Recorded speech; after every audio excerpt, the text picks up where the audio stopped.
Olá pessoal, bem-vindos à disciplina Física Moderna 2. Nesse vídeo eu vou responder mais um exemplo, dessa vez um exemplo que fala sobre difração de nêutrons.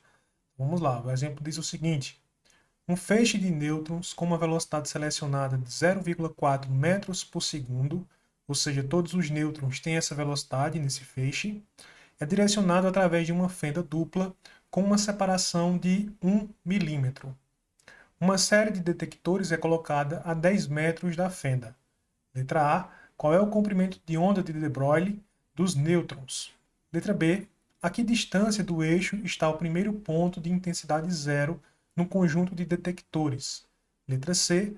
Podemos dizer por qual fenda qualquer nêutron em particular passou? Então vamos lá, vamos primeiro aqui responder a letra A. A letra A, deixa eu levantar aqui o enunciado. Vamos fazer um levantamento primeiro das informações que a gente tem. Nós sabemos, né, que a velocidade desses nêutrons é igual a 0,4 metros por segundo. A constante de Planck eu também vou precisar utilizar na letra A. Lembrando que a letra A quer determinar o comprimento de onda, né, desses nêutrons. Constante de Planck, 6,63 vezes 10 a menos 34 joules-segundo. Sabemos também que a massa do nêutron, só que a gente pode pesquisar na internet, né? Massa do nêutron é 1,67 vezes 10 elevado a menos 27 quilogramas. Então essa é a massa. Com esses dados a gente já pode calcular o comprimento de onda de De Broglie para esse nêutron. Então vamos lá. Comprimento de onda, a gente já sabe que é igual a constante de Planck dividido pelo momento. Como a velocidade dos nêutrons é uma velocidade muito baixa comparada à velocidade da luz, então nós podemos aqui utilizar o momento clássico. Então, H dividido pela massa vezes a velocidade. Isso aqui vai ser igual a... Já vou substituir os valores. A gente tem 6,63 vezes 10 a menos 34. Isso aqui é o valor de H. Isso tudo dividido pela massa, que é 1,67 vezes 10 elevado a menos 27. Isso aqui vezes a velocidade, que é 0,4 metros por segundo. Então, fazendo esses cálculos aqui, nós obtemos que o comprimento de onda dos nêutrons é 9,91 vezes 10 a menos 7 metros. Ou também podemos escrever isso de uma forma um pouquinho diferente. Lambda, comprimento de onda, igual a 991 nanômetros. Tá? O comprimento de onda de De Broglie para esses nêutrons é de 991 nanômetros. Ok? Então essa aqui é a resposta da letra A. A letra B pergunta a que distância do eixo está o primeiro ponto de intensidade zero no conjunto de detectores. Então, antes da gente responder isso, vamos tentar entender como é esse experimento de dupla fenda com nêutrons, tá? Então, nós sabemos, deixa eu apagar aqui o enunciado, ficar melhor para a gente. Então, esse é o comprimento de onda. Na letra B, nós sabemos que a distância entre as duas fendas é de 1 milímetro, né? Então, vou chamar essa distância de D. D é igual a 1 milímetro, ou seja, 1 vezes 10 a menos 3 metros. E a distância da tela de projeção ou dos detectores, né? Aliás, essa distância dos detectores é de 10 metros. Então, os detectores estão a uma distância que eu vou chamar de L, igual a 10 metros. Vamos tentar, então, representar agora essa situação. Então, eu tenho aqui os nêutrons, que eles vão passar por duas fendas. Então, basicamente, aqui é um experimento de interferência, né? Só que agora não é uma interferência com luz, é uma interferência com nêutrons. E aqui eu tenho a posição dos detectores. A questão nos disse que a distância, opa, que a distância aqui entre as duas fendas e os detectores é L. Também nos disse que a distância L igual a 10 metros, né? E essa distância aqui entre as duas fendas é D, que é igual a 1 milímetro. E nós temos os nêutrons, que viajam aqui com uma velocidade v em direção a essas fendas. Então, o que é que vai acontecer? Como esses nêutrons podem passar por essas duas fendas, né? Nós vamos ter uma interferência dessas ondas. Lembrando que a gente pode representar as partículas como ondas de matéria, então a gente vai ter uma interferência. E essa interferência, a gente vai poder ver o resultado dela lá nos detectores. Então, aqui nos detectores, a gente vai ter uma interferência mais ou menos desse tipo aqui. Então, vai ter lugares onde vão chegar mais nêutrons e outros lugares onde não vão chegar nêutrons, né? Onde chegar mais nêutrons a gente tem uma interferência construtiva, onde não chegar ou pouco chegar nêutrons a gente tem uma interferência destrutiva. O que a questão quer saber, vamos ver aqui de novo, ó, para o enunciado dela.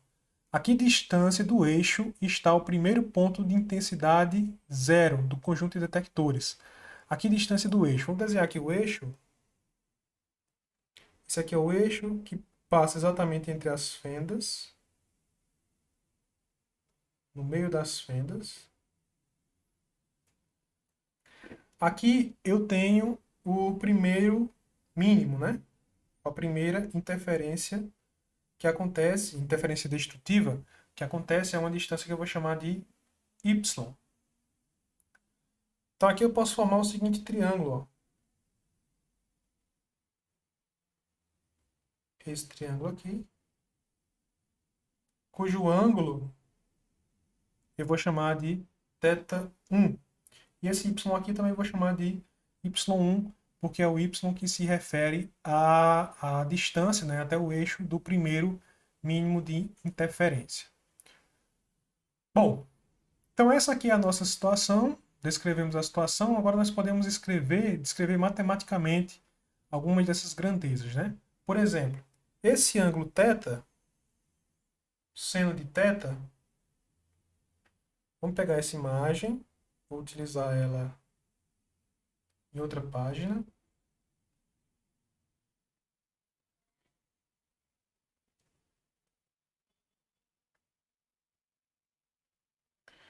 Vamos lá.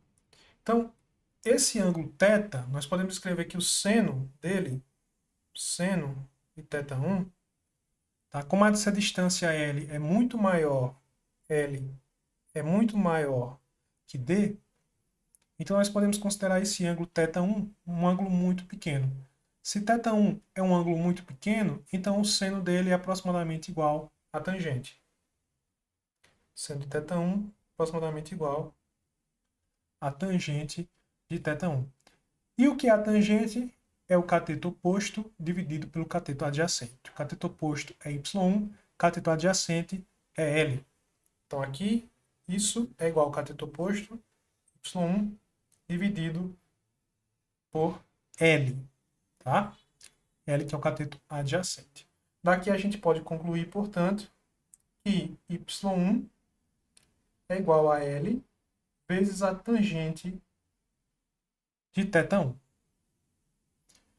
Vamos tentar agora determinar o valor dessa tangente de uma forma um pouco diferente, que é a seguinte. Eu vou dar um zoom aqui nessa região das fendas, nessa região aqui, ó. Vou dar um zoom nela para a gente tentar ver o que é que está acontecendo, tá? Então vamos lá. Na verdade, eu vou desenhar esse zoom, né? Então eu tenho a seguinte figura. Nós temos aqui a primeira fenda.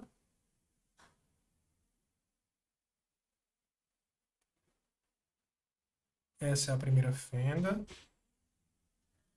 Temos a segunda fenda. A gente sabe que a distância entre essas fendas Essa distância aqui é Dzinho, tá?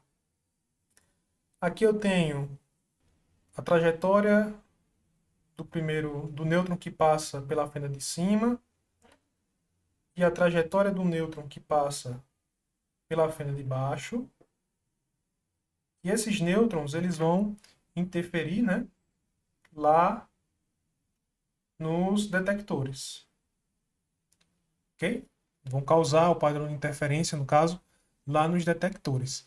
E esse padrão de interferência acontece porque existe uma diferença de caminho. Um nêutron vai andar mais do que o outro nêutron. E essa diferença de caminho, ela está causada justamente, ó, aqui. Então, essa diferença de caminho é justamente essa diferença que eu vou chamar de delta L. Lembrando que aqui eu tenho o ângulo, como aqui eu tenho o ângulo θ, né? Aqui é θ, aqui também é θ, tá? Então eu tenho esses dados, né? Delta L, que é o que vai causar essa diferença de caminhos que os nêutrons vão ter, é isso que vai causar a interferência.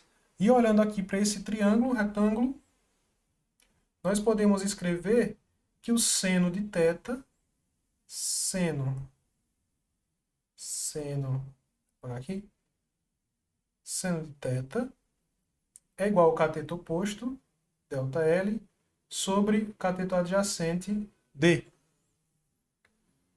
Só que, como a gente já viu, esse ângulo é muito pequeno, né? Para o primeiro mínimo de interferência. Como esse ângulo é muito pequeno, então isso aqui é aproximadamente igual à tangente. Então daqui a gente conclui que a tangente de θ1 é ΔL sobre D. Ok? E a interferência destrutiva, no caso a gente está tentando calcular a distância da primeira interferência destrutiva, né, até o eixo. Essa primeira interferência, aliás, as interferências destrutivas, elas podem ser escritas da seguinte forma: elas vão acontecer quando ΔL, isso aqui para uma fenda dupla, né, que é o caso desse experimento.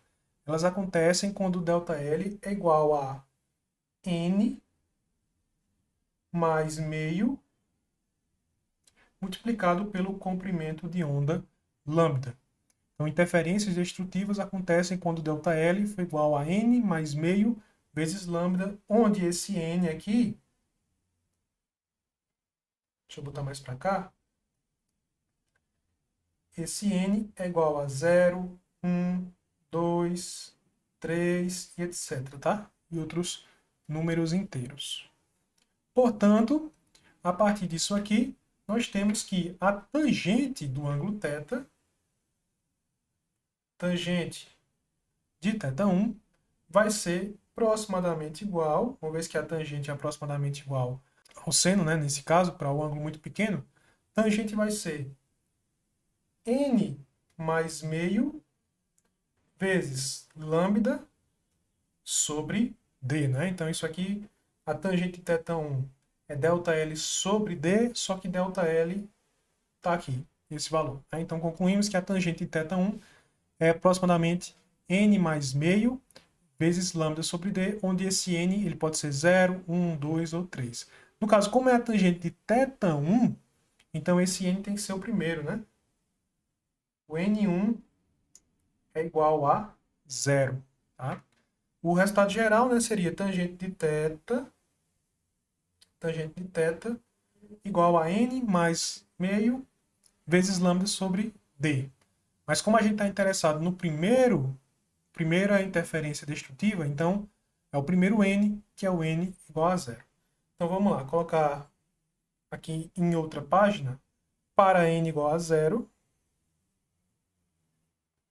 para N igual a 0, então nós temos o ângulo θ1, né?